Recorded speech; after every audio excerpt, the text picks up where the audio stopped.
નમસ્કાર વિદ્યાર્થી મિત્રો, આવો હવે આપણે આજે તમારા ધોરણ 10ના ગણિત વિષયના પ્રકરણ નંબર 6 કે જેમાં અગાઉ આપણે 2 લેક્ચર ભણી ગયા છીએ, જેમાં આપણે છેલ્લે પ્રમેય 6.1 પણ સાબિત કર્યો હતો. જરા એનું રિવિઝન કરી લઈએ કે એમાં સૂત્રો કઈ રીતે બનેલા છે. શરત એવી હોય કે એબીસી ત્રિકોણમાં આવી કોઈ રેખા એક બાજુને સમાંતર હોય, એટલે અહીં આપણે ડીઈ સમાંતર બીસી, તો આ જે 2 રેખાખંડ છે એને અહીંયા આ રેખા ડી અને ઈમાં છેદતી હોય, અને જેથી આ જે ગુણોત્તર બને છે એડી અપોન બીડી એ તમારે ધ્યાનમાં લેવાના છે. બરાબર સામે એઈ અપોન ઈસી જ આવવું જોઈએ, સમજી લો બરોબર. એડી એટલે આ ભાગ ભાગ્યા ડીબી અથવા બીડી, તો સામે અહીંથી એડી ઉપર હોય તો પછી એઈ ભાગ્યા ઈસી, આમાં તમે ઉપર નીચે કોઈ પદ ફેરવી ના શકો. હા, આખા ગુણોત્તરને તમારે ફેરવીને લખવું હોય કે બીડી અપોન એડી અને ઈસી અપોન એઈ તો ચાલે, સમજે? એમાં બીડી પછી એડી, ઈસી પછી એઈ. આ સિવાય આપણી પાસે ગુણોત્તર હતો એડી ભાગ્યા એબી બરાબર એઈ ભાગ્યા એસી. આને પણ ઉલટું કરીને લખી શકાય, હજુ નીચેથી લેવું એ રીતે, તો બીડી ભાગ્યા એબી બરાબર ઈસી ભાગ્યા એસી. ક્લિયર? તો આને આધારિત આપણે હવે સ્વાધ્યાય 6.2 જોઈએ, જેમાં ગણતરીના દાખલા છે. હોય કેવું કે તમને આ એક રેખા બીજી રેખાને સમાંતર આપી દીધી હોય, જેમ કે અહીંયા ડીઈ સમાંતર બીસી હતું તો તમે આ ગુણોત્તર લાવી શક્યા. અને એક પ્રશ્ન એવો પણ છે કે જેમાં તમારે આ સમાંતર બને કે નહીં એ ચકાસવાનું છે જે તે પરિસ્થિતિ માટે. તો સમજી લો બરોબર કે એ સમાંતર ક્યારે બને? જ્યારે આમાંના ગુણોત્તરો બરાબર આવતા હોય ત્યારે. આપણે આખા પ્રમેયની વારંવાર હવે ચર્ચા નહીં કરીએ, સીધા ગુણોત્તરથી મતલબ રાખશું. એટલે જો આ ગુણોત્તર સમાન આવે તો કહી શકાય કે આ સમાંતર છે, અને આ સમાંતર હોય તો ગુણોત્તર આપણે સમાન લઈને આગળ વધી શકીએ. બરાબર છે? તો એ પ્રકારના દાખલા જોઈએ. હવે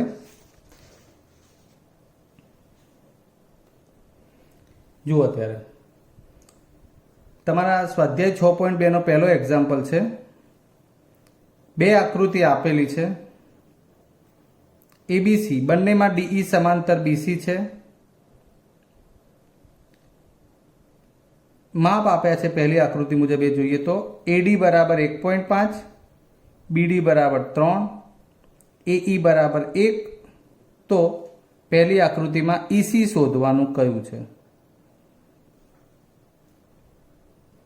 સૌથી પહેલું આપણું સ્ટેટમેન્ટ હોય જવાબ કરીને, અહીં ત્રિકોણ એબીસીમાં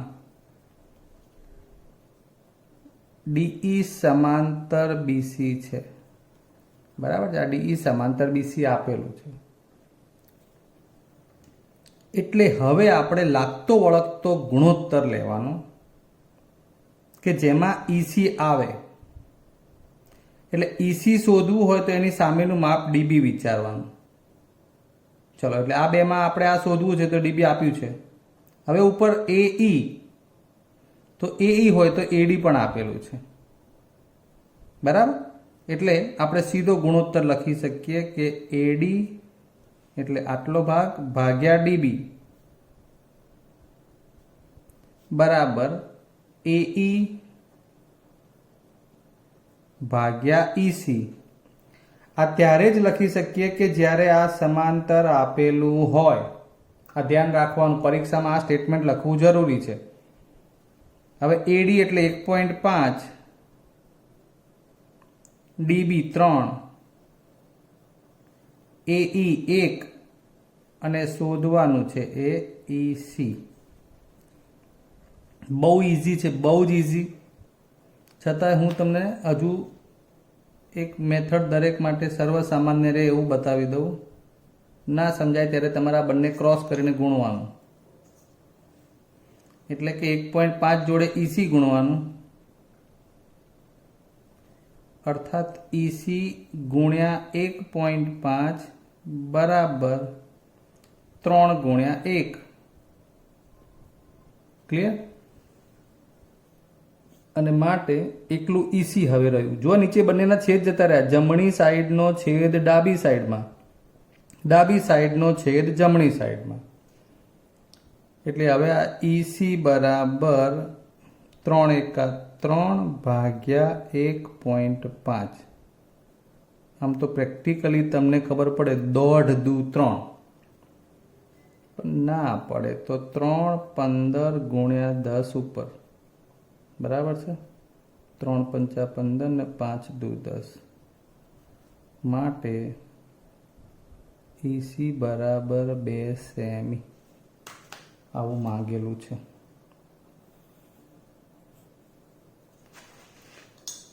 ચલો હવે બીજી આકૃતિમાં માપ આપેલા છે તમને એ પ્રમાણે લખીએ તો એઈ 1.8 સેમી છે, આ 5.4 છે, આ 7.2 છે અને એડી શોધવાનું છે. બોલો હવે હું કહું એ પહેલા તમે વિચારી શકો એમ છો ને?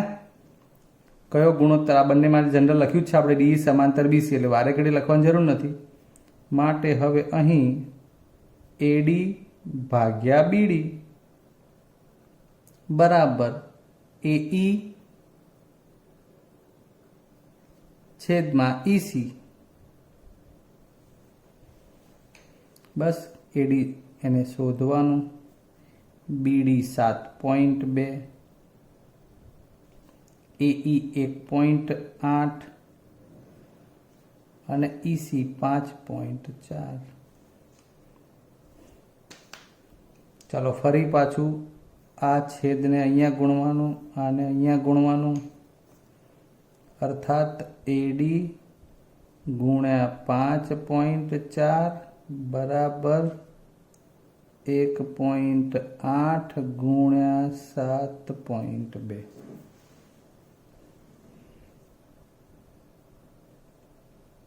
હવે તમને ખબર છે એડીને સૂત્રનો કરતા બનાવવો હોય તો 5.4 છેદમાં 1.8 અને 7.2 એમને એમ છેદમાં 5.4. આમ તો આ 18 તરી 54 ને 24 તરી 72, 2.4. એડી બરાબર 2.4 સેન્ટીમીટર. ક્લિયર? ચલો હવે બીજો દાખલો.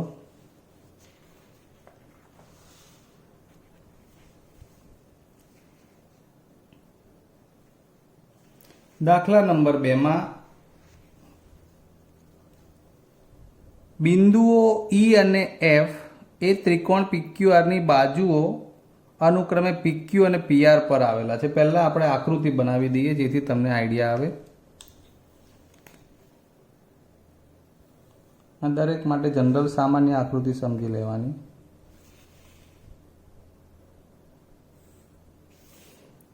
ત્રિકોણ PQR એટલે આ રહ્યો PQR ત્રિકોણ. EF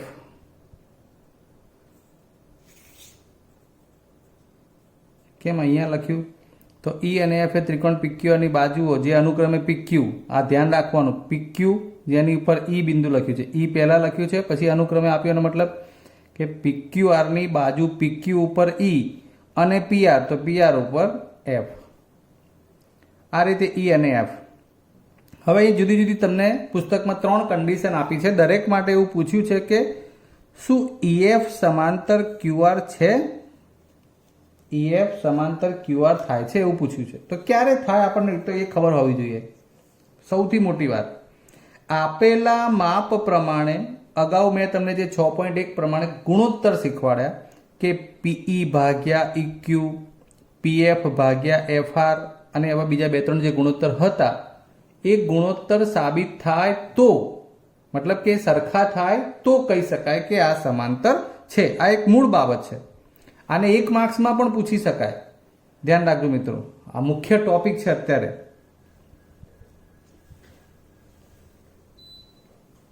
તો આપેલા માપ પ્રમાણે આપણે પહેલા ચેક કરીએ કે પીઈ આપ્યું છે, ઇક્યુ આપ્યું છે, પીએફ આપ્યું છે આખું અહીંથી સુધીનું, અને એફઆર પણ આપ્યું છે. એટલે ગુણોત્તર આપણો કયો બને? તો પીઈ ભાગ્યા ઇક્યુ. એક માટે લઈએ તો અહીં પીઈ અપોન ઇક્યુ એ ચકાસીએ તો પીઈ છે 3.9, ઇક્યુ છે 3, એટલે કે 39 ભાગ્યા 3 ગુણ્યા 10, એટલે કે 13 તરી 39, 1.3. હવે આ સાઈડમાં તો પીઈ ભાગ્યા ઇક્યુ મેળવ્યું. હવે આ સાઈડમાં પીએફ ભાગ્યા એફઆર લાવવું પડે, તથા પીએફ ભાગ્યા એફઆર, જ્યાં પીએફ કેટલું આપ્યું છે? 3.6, એફઆર છે 2.4. ચલો તમને વધુ ડિટેલમાં સમજાવી દઈએ. એટલે 36 ભાગ્યા 10 થઈ જશે દશાંશના, અને 24 ભાગ્યા 10 એ ઉપર જતા રહેશે. 12 તરી 12 દુ 12 તરી 36, 12 દુ 24, 3 ભાગ્યા 2 એટલે 1.5 એવું આવે, દોઢ થશે. તો અહીં શું બન્યું કે પીઈ ભાગ્યા EQ not equal to PF ભાગ્યા એફઆર. સમજી ગયા? 1.3 અને 1.5 તો સરખું નથી. એટલે કહેવાનો મતલબ કે આ બંને માપ સરખા ના આવે, એટલે કે ગુણોત્તર સરખો બને નથી, અને માટે આ વિકલ્પ અનુસાર ઈએફ સમાંતર ક્યુઆર ન બને.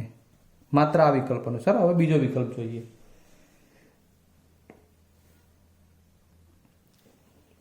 ચલો બીજા વિકલ્પમાં પીઈ બરાબર 4 આપ્યું છે. આપણે તો કયા કયા ગુણોત્તર થાય છે જોવાનું. પીઈ, પછી ક્યુઈ, પીએફ અને આરએફ. ચલો એના જ છે. અહીં પીઈ અપોન ક્યુઈ બરાબર 4 અપોન 4.5, 4.5 ના 45 ભાગ્યા 10 ઉપર જશે, છેદનો છેદ. ખ્યાલ આવ્યો? એટલે આનો જવાબ લાવવો પડશે આપણે. તો અહીંયા આપણે 9 પંચા, અહીંયા 2 પંચા, 8 ભાગ્યા 9 એવું મળ્યું. 4 દુ 8 અને 9. વળી આપણો આ બીજો ગુણોત્તર પીએફ અપોન એફઆર ચકાસીએ. જ્યાં પીએફ કેટલું છે? 8, એફઆર એટલે કે 9. તો કઈ સાદુરૂપ આપવાનું આવતું જ નથી મિત્રો. આ પણ 8 અપોન 9, આ પણ 8 અપોન 9. માટે અહીં પીઈ અપોન ક્યુઈ બરાબર પીએફ અપોન એફઆર થાય છે. જેથી આ ઈએફ એ ક્યુઆર ને સમાંતર હોય. બને. અહીં બને, અહીં નથી બનતું. નોટ ઇક્વલ ટુ છે માટે. ત્રીજો એક ગુણોત્તર જોઈ લઈએ.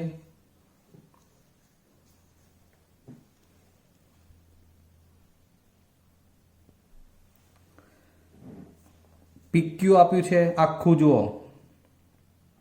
તો સામે પીઆર પણ આપ્યું છે. PQ PR, PQ PR. હવે પીઈ તો પીએફ આપ્યું છે, એટલે ગુણોત્તર કયો લેવો એ જરૂરી છે. પીઈ ભાગ્યા પીક્યુ. અહીં પીઈ અપોન પીક્યુ પહેલા એ ચકાસો. ચલો તો પીઈ આપ્યું છે 0.18, પીક્યુ છે 1.28. 0.18 એટલે 18 ભાગ્યા 100, 1.28 એટલે 128 એકમ દશક અને 100 ડીસ્યુમ 18 એટલે 2 તરી 6 તરી 18 128 ના અવયવમાં આપણે 54 62 64 દુ 120 અને 64 દુ એટલે 2 અને 64 માં ચાલો હમણાં નાના ભાગ પાડ દો બરાબર. આ તો શું કર્યું 3 તરી 9 દુ 18 એક બગડો ગયો તો વધશે કેટલા 9 ભાગ્યા 64. મેં એટલા માટે લખી નાખ્યું કે 9 અને 64 નો છેદ નથી ઉડવાનો. કાંઈ વાંધો નહીં. ચલો હવે સામે ગુણોત્તર અહીં આપણે પીઈ ભાગ્યા પીક્યુ લેતા હોઈએ તો પીએફ ભાગ્યા આવશે એટલે તથા પીએફ ભાગ્યા પીઆર એના બરાબર લાવવું પડશે. તો પીએફનું માપ આપ્યું છે હા 0.36, પીઆર 2.56. ચાલો ત્યારે 36 ભાગ્યા એકમ દશક અને આ 100 256 એકમ દશક અને 100 ઉપર 100 ડીસ્યુમ 36 9 ચોક 36. આને આપણે 4 વડે ભાગ ચલાવીએ તો 4 છંગ 24 1 ચોખ્ખું 100. મિત્રો 9 ભાગ્યા 64 જ વધ્યા. હવે તમે કહી શકો કે અહીં આ બે ગુણોત્તર સમાન આવે છે. પીઈ અપોન પીક્યુ બરાબર પીએફ અપોન પીઆર થવાથી ઈએફ સમાંતર ક્યુઆર બને. મિત્રો ખાલી દાખલાનો જવાબ લાવી દેવો જરૂરી નથી. તમારી જોડે કન્સેપ્ટ ક્લિયર હોવો જોઈએ કે આને સમાંતર બનાવવામાં શું હોવું જોઈએ. તો સમાંતર એ ત્યારે જ બનશે કે જ્યારે આપણે આ જાણતા હોય એ ગુણોત્તર સમાન બને. નેક્સ્ટ હવે બે અલગથી દાખલા લઈએ થોડા. તમને બીજી એક વાત કરી લઉં કે આકૃતિ મુજબ અહીં શક્ય છે કે ઘણા અલગ અલગ રીતે તમને પ્રશ્નો અહીં થઈ શકે. જેમાં તમને અહીંયા પીઈ આપ્યું હોય પછી આખું પીક્યુ આપ્યું હોય અથવા તો પીક્યુ આખું આપ્યું હોય અને ઈક્યુ આપ્યું હોય જરૂર પડતી હોય પીઈની તો તમારે પીક્યુમાંથી ઈક્યુ બાદ કરો એટલે પીઈ મળી જાય. વળી પીઈ વત્તા ઈક્યુ કરો ત્યારે પીક્યુ પણ મળી જાય. હું જે કંઈ બોલું છું એને તમારે ધ્યાનથી સમજવું પડશે. હું તમને એમ કહું છું કે પીઈ જોઈતું હોય પણ એ ના આપ્યું હોય બરાબર. આપ્યું શું હોય પીક્યુ અને ઈક્યુ તો આખા પીક્યુમાંથી ઈક્યુ બાદ કરો એટલે આ પીઈ મળે. તો એવા એક્સ્ટ્રા એક્ઝામ્પલ તમને ડિસ્ક્રિપ્શનમાં મૂકવામાં આવશે તો તમારે એ પ્રમાણે એમાં મહેનત કરવી પડશે. હવે આપણે એક બે અલગ પ્રકારના દાખલા જોઈ લઈએ. મિત્રો અહીં આકૃતિ આપી દીધેલી છે તમને જેમાં એક તો સીડી સમાંતર એલ બરાબર છે. આ રહ્યું સીડી બરાબર આ એલ. તો આકૃતિ પ્રમાણે અહીં આ એલ આ સીડી ત્રિકોણ એ બી એલમાં આ શક્ય બને. એ બી એલ એમાં ડીસી અને એલ સમાંતર. ચલો હવે બીજી ડીઈ અને એસી. તો આ રહ્યું ડીઈ આ રહ્યું એસી. એટલે આપણે તો સમાંતરત્વની વાત ચાલે છે. પ્રમેય 6.1 આધારિત કામ કરવાનું છે. એ બી સી જેમાં એસી ને સમાંતર ડીઈ બરોબર. આ બે બાબત આપી છે એટલે સ્વાભાવિક છે કે એ સમાંતર જે ત્રિકોણમાં બને છે એના અનુસંધાનમાં આપણે ગુણોત્તર લઈશું.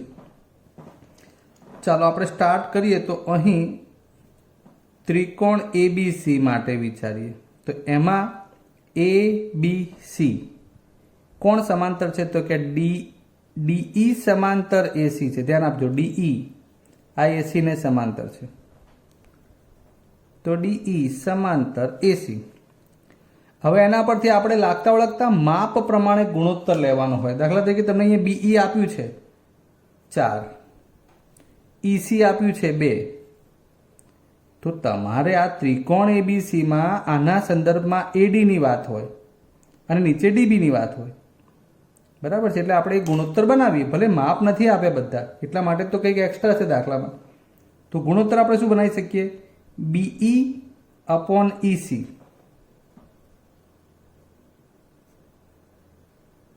ધ્યાન આપજો. હવે આપણે ઉલટું વિચારવાનું છે. અહીંથી બીઈ અપોન ઈસી, તો અહીંથી બીડી અપોન એડી, બીડી અપોન એડી. ઓકે, હવે માપ મૂકીએ તો બીઈ કેટલું છે? 4/2. આ તો બંને માપ જાણતા નથી, કઈ વાંધો નહીં. 4/2 એટલે વધશે કેટલા? 2. માટે આપણને મળી ગયું બીડી અપોન એડી બરાબર 2. આખો ગુણોત્તર છે. બરાબર. હમણાં આપણને સીએલ શોધવા માટે જે ટુકડાની જરૂર પડશે એ પ્રમાણે આપણે આગળ કામ કરીશું. હવે એક માપમાં તો આપણે ડીઈ અને એસીના સમાંતરનો ઉપયોગ કર્યો. હવે બીજો ત્રિકોણ લઈએ, ABL. ઘણીવાર કેવું હોય, બધો આખો દાખલો ક્લિયર ના હોય તો આ રીતે થોડી થોડી મહેનત કરતા રહેવી પડે તમારે કે આ ABL છે, એમાં કોણ છે કે ડીસી અને AL સમાંતર છે, એ લખવાનું. ABLમાં ડીસી સમાંતર AL. હવે એ પ્રમાણે ગુણોત્તર લખીએ તો શું બને? બીડી અપોન એડી. કેમ? જુઓ, અહીંથી આ બીડી અપોન એડી, અહીંથી બનશે BC અપોન CL. આ આવડવું જરૂરી છે, ખાસ ફરીવાર ધ્યાન આપો. ABL ત્રિકોણ છે, આ બીડી, તો અહીંથી આવે આટલું BC. તમને આ DE જોવાનું નથી તમારે વચ્ચે. બીડી તો એ બરાબર અહીંયા એ પ્રમાણે BC લેવાનું, પછી એડી તો અહીંયા પ્રમાણે CL. આખો ત્રિકોણ તમને ABL લખ્યો છે એટલે એ જ ફોકસ થવો જોઈએ. તો BD ભાગ્યા AD બરાબર BC ભાગ્યા CL, BC ભાગ્યા CL. હવે BD અપોન AD નું માપ કેટલું છે? 2 મૂકી દો. BC અપોન CL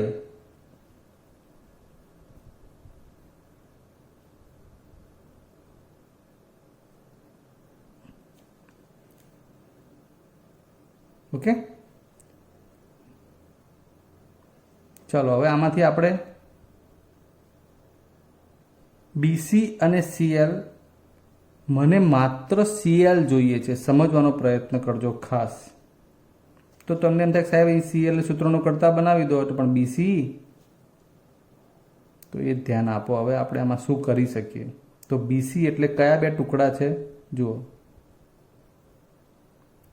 કેટલા? આ BC આખું એટલે BE વત્તા EC. તો એની જગ્યાએ આપણે આવું લખવું પડે, BE વત્તા EC અપોન CL. BC બરાબર BE વત્તા EC. હવે એની જગ્યાએ મૂકશું આપણે 4/2 અપોન CL, અને માટે 2/1 બરાબર 4 ને 2 6 અપોન CL. અને માટે હવે આ CL સામે ગુણીએ એટલે 2 ગુણ્યા CL બરાબર 6 એકા 6, અને CL બરાબર 6 એકા 6/2 3. આમ CL બરાબર 3 સેન્ટીમીટર મળશે. સોરી મિત્રો, ફરી વાર અહીંથી સમજાવી દઉં. 2/1 હતું, BC ના ભાગ પાડ્યા એટલે અહીંથી આ BC, BE વત્તા EC પ્રમાણે 4/2 એટલે 6. આખું BC તમે 6 મૂકો તોય વાંધો નહીં. 6 મૂક્યું એટલે CL ને સૂત્રનો કરતા બનાવવા, CL અહીંયા ગુણ્યું, એક અહીંયા, પછી બગડો નીચે આવશે છેદમાં, એટલે BCL બરાબર 3. ક્લિયર? હજુ આવો એક વધુ દાખલો જોઈએ. એવું ના હોય કે માત્ર પુસ્તકના બેઠા દાખલા તમારે તૈયાર કરવાના છે. ટોપિક આધારિત ગમે ત્યાંથી તમને પૂછી શકાય. આમાં બેઠું જ પૂછાય એવું કંઈ જરૂરી નથી. જોઈએ ત્યારે હવે આપેલા આકૃતિમાં PQ સમાંતર AB, PQ સમાંતર AB